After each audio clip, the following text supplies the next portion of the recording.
everyone, welcome to 5 Frames From. Today I'm going to be talking about the surrealist masterpiece Un Chien Andalou. So to start off with some background about the film.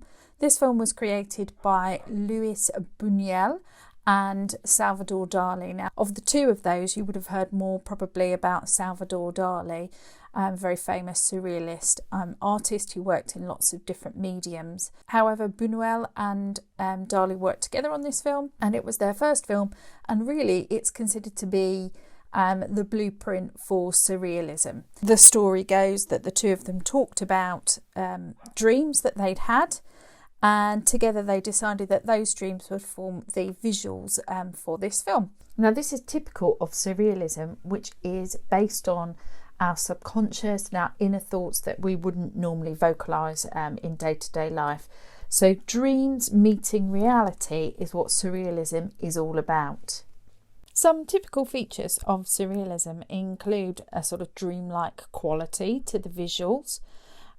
We also might see a lot of juxtaposition of unusual images placed next to each other.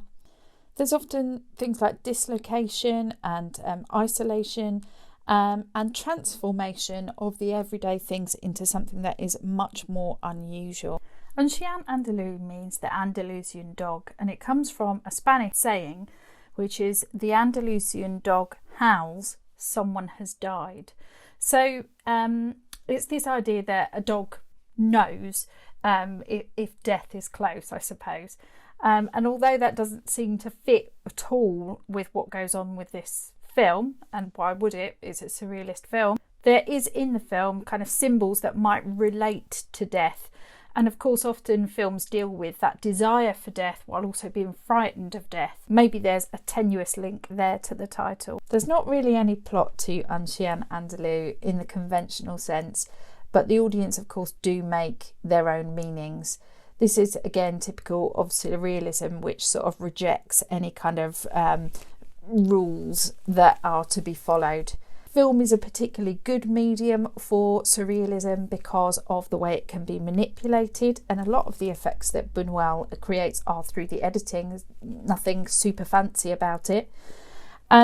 Also, the way that people engage with films, the way that they watch films in a darkened room creates a sort of dreamlike state, and it was a really good way to reach a mass amount of people.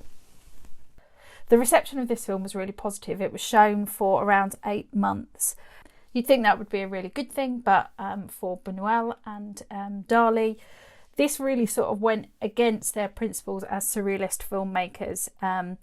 Their intention was to offend the audience, which Bunuel went on to do with his next film, L'Âge d'Or, which ended up being banned.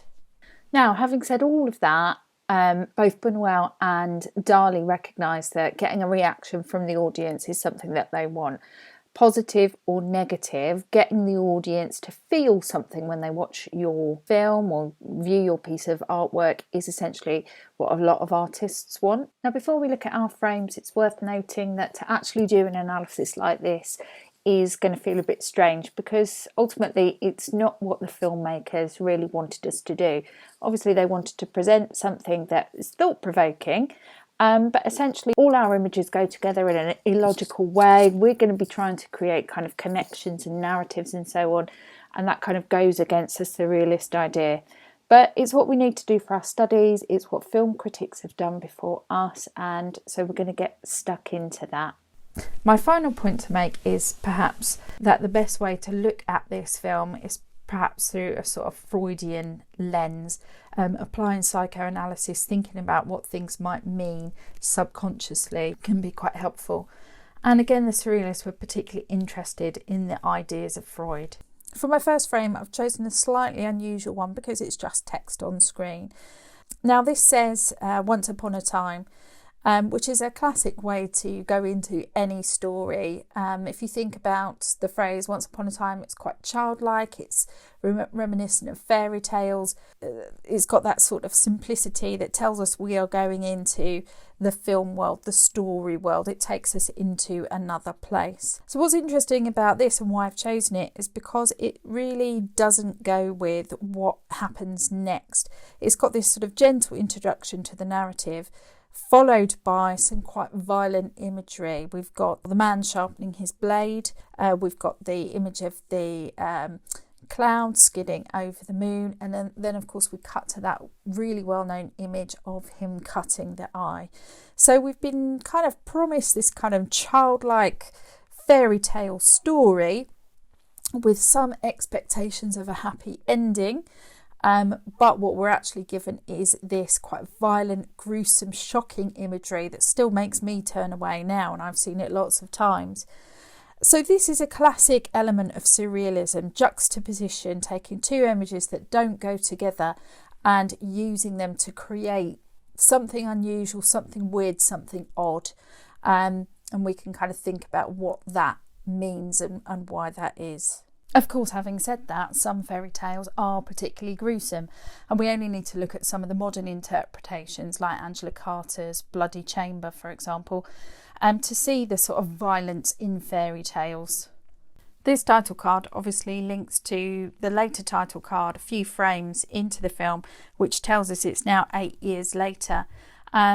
Now this is a real sort of playing with time and with space that gives it a real surreal feeling, just in the same way that dreams don't follow sort of linear storylines. You know, we jump from place to place. Exactly that is happening here in this film.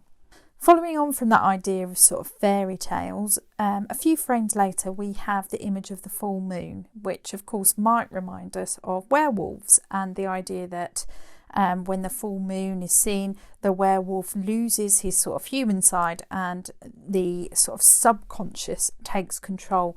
The violence and animal instincts take over, and we could argue that that's really what's happening when the man slices open the eye, that actually those animal instincts and desires are there. What we do need to remember is that those animal instincts, those destructive instincts, are usually repressed, and that is a key theme in surrealist films: repression, the things that we keep inside. And sometimes it's about those instincts and those repressed feelings sort of breaking free and coming to the surface. So I'm just going to say something about the eye, because I haven't chosen it as one of my frames. It's such a well-known image, and also it's pretty grim to look at. But in terms of the slicing of the eye, obviously that would have had a huge impact and still has a huge impact today.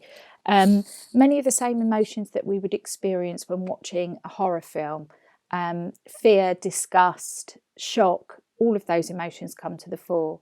We need to think about why the eye is cut, why the eye is slit.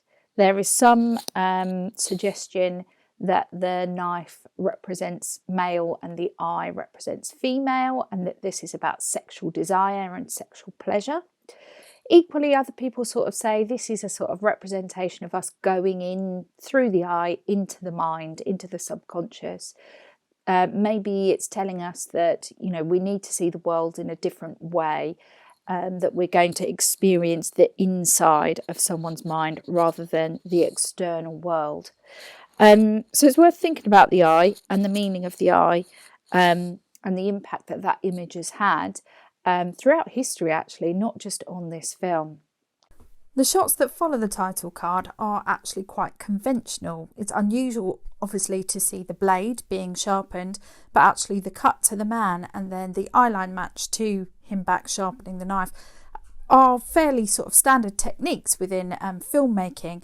It's not until he tests the sharpness of the knife that we start to feel really uncomfortable, and actually that image to me is just as graphic as the cutting of the eye.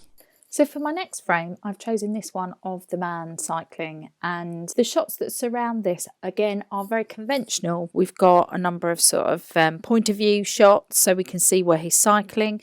We've got some rear view shots, and we've also got mid shots. In terms of editing, some straight cuts, but also some cross dissolves and some lap dissolves. So actually we see quite a lot of this sequence of the cycling and where he's going. Of course, we never actually see him arrive at a specific destination, which again takes us back to the idea of dreams, because locations change in dreams. We can be in one place and then another. Space and time has no real significance in dreams. So all of that's fairly conventional. What is unusual, of course, is the mise en scène, and in particular his costume. And he's wearing a sort of nun's outfit. It looks particularly feminine, especially when you see him in the rear view shots, and it feels like he's got quite a small waist, so he's got this kind of feminine figure being created through the costume. We've also got the box, and we can see that here in this frame. So he's wearing this box around his neck. The box seems to be quite significant throughout the film, or at least in this early part of the film. At the end of the film, we see the box destroyed and kind of just kicked away like it was nothing. But here, the box, what's in the box, how she uses the box in the kind of sequences that follow, suggests that they're significant. And again, perhaps this is about interior and exterior. We're wondering what is in the box, in the interior of the box, and how that's different to the outside world. If you look at any kind of, again, Freudian analysis, the suggestion is the box is kind of representing secrets and secrecy, and again, the internal world, the things that we keep to ourselves. Later, the woman uses the box to kind of dress this invisible version of him, and then she sits there staring at the costume, almost willing him back into life. But the fact that she then controls the box may say something about masculinity and femininity. She pulls a tie out, which is meant to be, according to some sources, symbolic of the penis, and that links back to Freud's idea about women representing the fear of castration for men. If we're thinking about the things that this character might be repressed by, potentially we could argue it's to do with gender identity and the pressures of being male. But also we could ask questions about religion. Maybe religion is repressing him and making him feel a certain way. And it's not until he's in the interior world of the flat that he's able to explore his desires a bit more. Now, one of the things that they say about the sort of narrative in surrealism is that our characters are passive and that there's no sense of backstory. And there clearly isn't here. We don't find out a lot about him and where he's come from. We don't find out where he's going. But in terms of being passive, one of my favourite moments in the film is when he just kind of falls off the bike. And, he doesn't bump into anything. It's not a huge crash. He just kind of gives up with the pedalling and then falls over to the side. And I think that's such a good example of this character being passive and things happening to him rather than him causing things to happen. Although that's not completely the case later in the film. So for my third frame, we're going to look at this close-up of a hand covered in ants. And apparently this really was something that Dali saw in a dream and is one of the inspirational images for the film. The hand, as an early special effects, looks like it might be made out of wax. And in the middle, we can see the ants crawling out of the hand. And this feels like a fairly horrific image. It's something that we might see in a horror film, but at the same time it still links to that idea of interior and exterior. Something is coming from inside the body and moving to outside of the body. Now, hands apparently are a reoccurring symbol in surrealist films, in surrealist art. And of course, if we think about where hands appear in the film, we've got here. We've also got when the woman shuts the hand in the door. We've also got the hand in the street being poked by the stick by the girl. So hands appear in a number of places in the film. If you're also studying L'Âge d'Or, you'll know that hands are significant, particularly in the sort of finger sucking scene. And when we're thinking about hands, we might use the word fetish because of the things that the hands can do. Hands can provide intense pleasure, but they can also provide intense pain. Both sensations being things that might thrill an individual. We see a hand right at the very beginning of the film with the eye slicing moment, and one of the things critics have noted is that all the hands in the film that we see are male hands. And this might link to kind of criticism of the surrealist movement as being kind of misogynist and very sort of male dominated. When we see this image of the hand and the other images that go with it, of course, again, we see the male character being really passive. He's just kind of staring at his hand in a very still, calm way, kind of just looking at it intensely, a bit like the way that the woman earlier was staring intensely at the clothes. So again, we've got that passivity and no sense of what the narrative is doing. In fact, I read recently that this film could just be described as a list of shots rather than any kind of storyline. And absolutely, this is one of the shots that's really memorable. If you think about the phrase ants in your pants, this is a bit similar here with ants on the hand. And the idea is that the sensation is similar to pins and needles or when the blood returns to your hand. So we can kind of have a bit of a visceral sensory response to this image by thinking about what that feeling might be like. Of course, the phrase ants in your pants is more about being very fidgety and a phrase that we use often for children, and that really doesn't go with what the man is experiencing here. He's just staring very intently. But what it does suggest, if we think about the idea of pins and needles and blood returning to the hand, is that something has returned to the man, and the suggestion is that this is sexual desire. Moments after this, and also seeing the young girl being run over after she picks up or plays with the hand in the street, he becomes very kind of sexually aggressive. So we could argue that this is about sexual desires being sort of unleashed. Going back to the hand in the street, there are a couple of times where we see hands that are severed from the body. This is not the case here. Obviously, this is attached to the man. But there is a suggestion, again, if you read around the film, that these severed hands, particularly the one in the street, link to Freud's idea about castration and the idea that the hand is symbolic of the penis having been cut off. So again, that brings us back to gender identity, fear, the differences between men and women, and again that exploration of those deeper subconscious fears that we might have. So for frame number 4, I've chosen this long shot, slightly high angle of the flat, and in the background you can see the woman sort of huddled in the corner, and then in the middle ground you can see the man pulling everything else that's in the foreground. Now this links to the previous shot when I was saying that suddenly the man has become more sexually aggressive, pursuing the woman, perhaps spurred on by seeing sort of violence in the street. Now I had to choose this frame because this moment sort of summarises surrealism and reflects the kind of big things in society that it was protesting about. So we've got the idea of religion with the two sort of priest characters being dragged along. And at times we have close-ups of them and their facial expressions are really quite comical. They're surprised and shocked, but at the same time there is humour there. We've got the donkeys that perhaps symbolise the idea of work. And then we've got the pianos, which perhaps are about sort of culture. So all of these different things are the things that repress the young man. They are sort of a heavy burden on the young man, and as he's pulling them along, he's sort of trying to escape them. And as we cut to him at different times, we can really see the sort of physicality in his movement and the strain that he's under. And again, that provides some slapstick moments. This is a comical moment, but at the same time it gives us that idea of what a heavy burden this challenge of the expectations of the bourgeoisie and of wider society actually are. The donkeys are particularly horrific. Again, another image from horror films, particularly because they've got their eyes missing, and we can't really see that here in this image, but we do get a close-up that sort of lingers on their eyes. And then from the eyes it looks like lots of blood and gore sort of pouring, and apparently Dali spent a lot of time kind of with these donkeys pouring glue or wax over them to make them even more grotesque.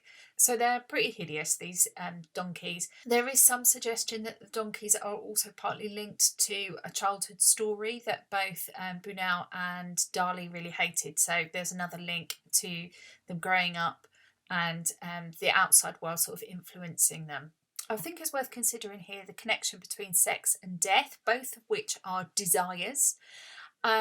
One is said to experience something alike death during orgasm, and the phrase a little death or the little death is sometimes used to describe that loss of kind of control that one might experience. So here we've got these horrible dead donkeys a few frames after this kind of sexual experience and desire. So again, these kind of subconscious things, these subconscious thoughts that we wouldn't express, but maybe this suggests the idea of death as being as desirable as the other sexual activities that he's interested in.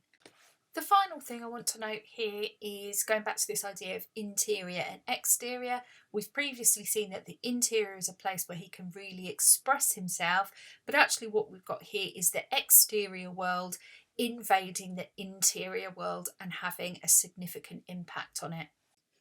So finally we come to the last frame, and this one I've chosen is of the man shooting the man. Here we can't see who the man is, it's a rear view 2 shot over the shoulder, and for a long time we don't see the man.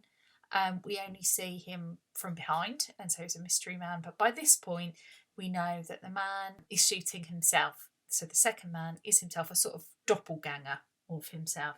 But just to put this into context, beforehand we see the first man lying in bed.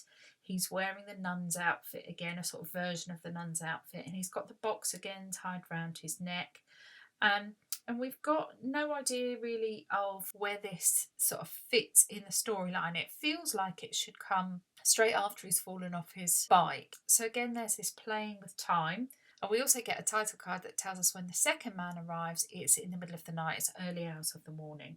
So as he's lying in bed, he sort of looks like he's enjoying himself. There's a bit of emphasis on his facial expression. He seems like he's having a nice time. Perhaps he's got more freedom because he is wearing those different clothes. And again, we talked about that sort of repression of gender identity and sort of sexual desires. Perhaps him lying in bed represents the idea of dreaming again, going back to that key idea to do with surrealism. Now, when the man arrives, he's in, as I say, a rear view shot. We never see his face, so he's very mysterious. We don't know who he is. But he appears to tell the man off and tells him to sort of get up and pull himself together. And of course, he then tears off some of the nun's clothes and he throws them out the window. The box disappears as well. The box goes out the window. And I suppose one of the things that we might think about there is, how does the box get from being thrown out the window to later being on the beach and completely destroyed? So again, time, but also space being played with. How do they get to those different places? So as he undresses, he becomes a sort of more serious looking man, a bit more masculine than before. And the second man sort of orders him to go and stand in the corner. And so here the second man takes on a sort of father figure, sort of authority figure, telling him off and telling him how to behave. So again, that idea of authority and rules and those wider ideas, telling you what to do and keeping you in your place. We get another title card that tells us it's 16 years before, and then at this point we see the second man turn around and it's revealed that it's the same actor as the first man, so this doppelganger, and the two kind of face off and so on. We see a school desk and the second man picks up some books. So again, we could talk about sort of learning and authority and kind of training people to go into industry and work. And then when the books are given to the first man, they turn into a couple of guns and he shoots the second man. And the second man is seen in soft focus at this point and sort of falls to the floor in a really dramatic way. So the shot we've got here on screen is when the first man shoots the second man. So this could be the idea of kind of shooting himself or shooting a part of himself that he doesn't like, and it suggests some kind of internal torment again, some conflict within himself about who he wants to be. He's certainly rejecting the norms of the time, isn't he, and rejecting potentially adulthood. I've said before that the second man perhaps represents the father figure. Then we get this link back to sort of school days, and perhaps there is a rejection of what it means to be adult and what it means to be a grown-up male and the pressures of that. The shooting of the second man almost feels romantic in its style. As I've said, the performance is very melodramatic, but the soft focus and the way that the camera lingers in these long takes as he kind of falls to the floor almost gives it a kind of romantic hero's departure feel. And of course we know that the first man hasn't been particularly romantic before this frame. We know that actually he's been sexually very aggressive. So again, quite confusing idea. And then of course it cuts to the exterior shots where he's out sort of dying on the grass outside. So again, a classic shot symbolising all sorts of things to do with surrealism, picking up lots of different themes, and again giving us multiple readings. And that's the one thing to leave you with, really, is to remember, I've said all these things today. You might disagree with them, that's totally fine. And actually, there are so many interpretations of a film like this. Okay, so I hope you found that useful, or at least it's given you something to think about. Please hit the like button, share with your friends, help us grow the channel, and we will see you again next time. Thanks very much. Bye bye.